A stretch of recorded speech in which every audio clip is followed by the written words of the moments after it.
There is a hospital in Kenya that advertises abortion on radio. And your daughter is so afraid of getting pregnant, so she would rather put that hormonal contraceptive on her arm or that injection to just get involved in unprotected sex.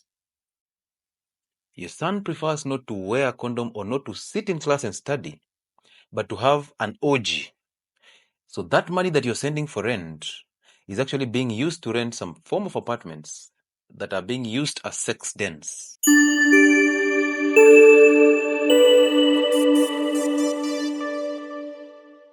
Parents, how close are you to your children? If you're a parent here, how close are you to your children?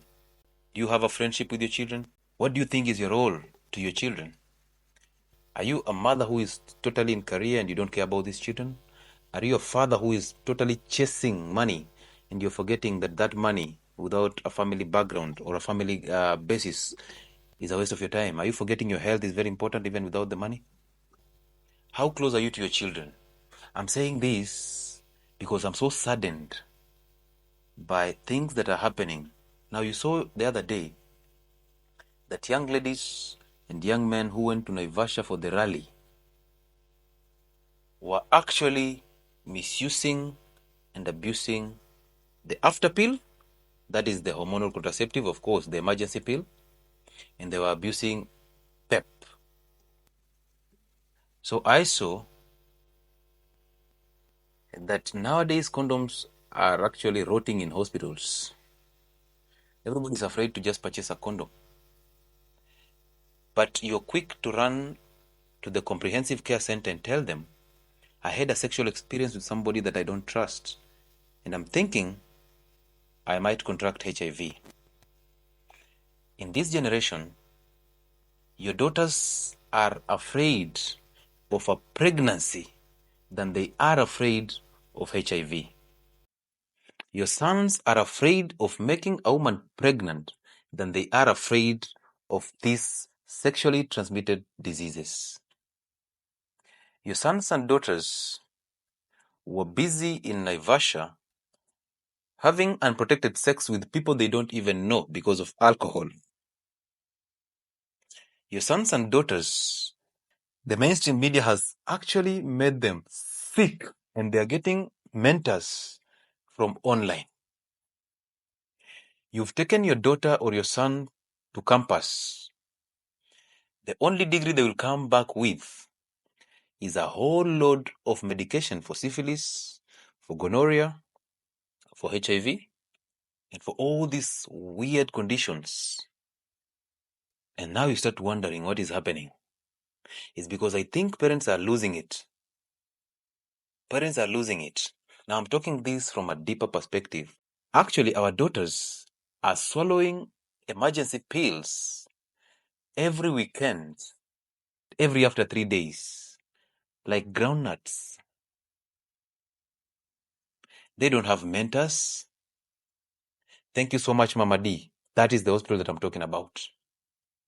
There is a hospital in Kenya that advertises abortion on radio. And your daughter is so afraid of getting pregnant, so she would rather put that hormonal contraceptive on her arm or that injection to just get involved in unprotected sex. Your son prefers not to wear a condom or not to sit in class and study, but to have an orgy. So that money that you're sending for rent is actually being used to rent some form of apartments that are being used as sex dens. And guess what? Because we made sure that we'll provide them with pre-exposure prophylaxis medication and we will provide them with post-exposure prophylaxis medication. So they don't have to fear anymore.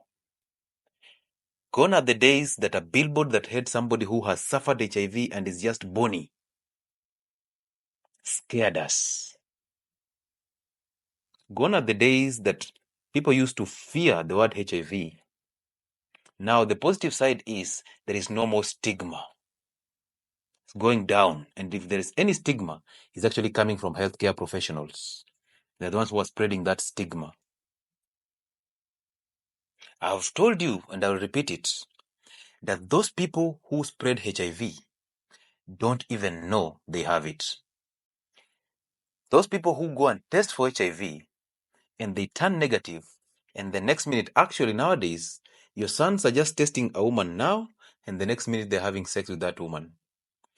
She turned negative anyway, so I have to have sex with her, okay? She's safe. Now it's time for me to fuliza her without any protection. And they will go ahead and defend it by saying they have latex allergy. Ladies will tell you that condoms hurt them, that they will dry up if they use a condom. Both genders will tell you that you cannot eat a sweet in a pepper. You cannot enjoy sweets when they are wrapped up in a pepper. You need it flesh to flesh. And that makes the bond stronger. That makes the sex more interesting. My friends, if you did not see what happened in Naivasha, that people are avoiding to buy condoms, but going to hospitals after the event to take PEP.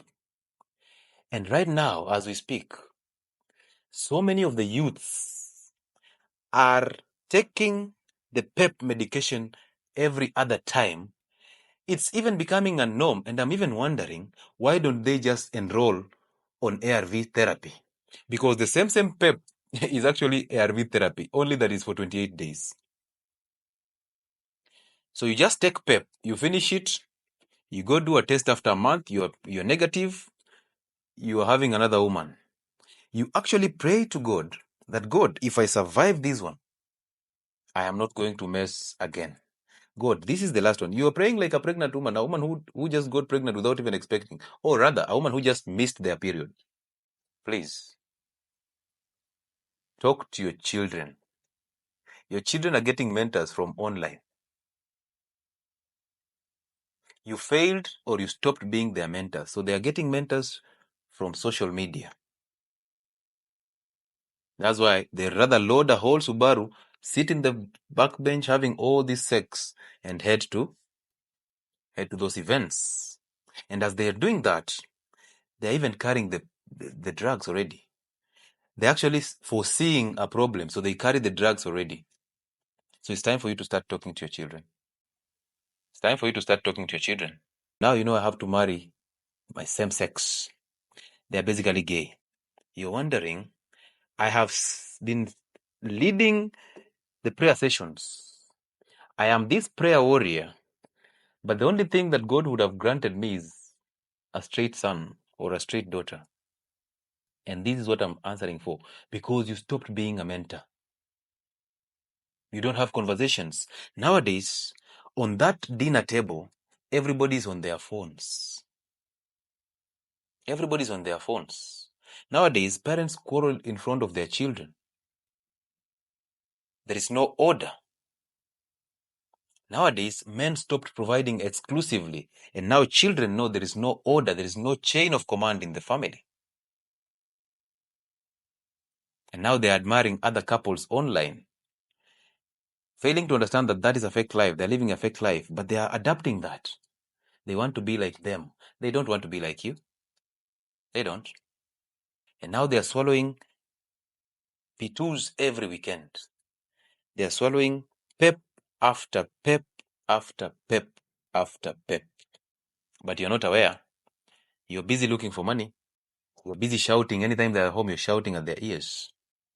They are busy aborting. If you have 5 children by the age of 35, your daughter has had 6 children, but there's no evidence. You cannot see those. This is not a laughing matter, by the way. Your daughter has had 6 abortions by the age of 21. You just don't know. So to me, this is becoming more of a spiritual battle than it is a physical battle. It's time for you to teach your daughters ethics and manners. It's time for you to have conversation with your daughters. We understand that things are changing, the world is changing, but it's time for you to take time with your children.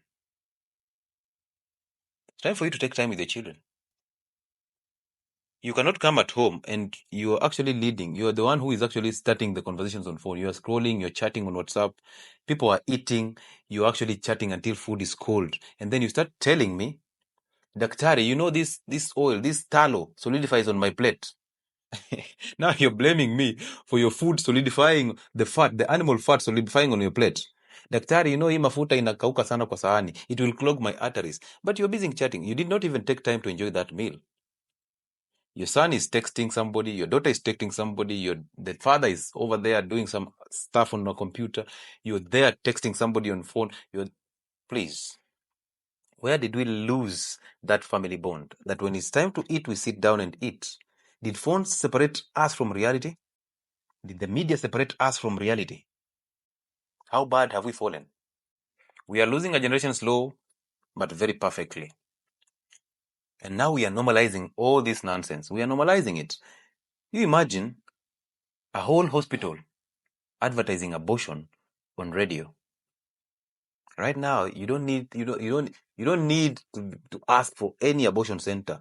You only need to get pregnant. They got you covered. Tertiary institutions are becoming a serious mess. And one day we shall be vindicated.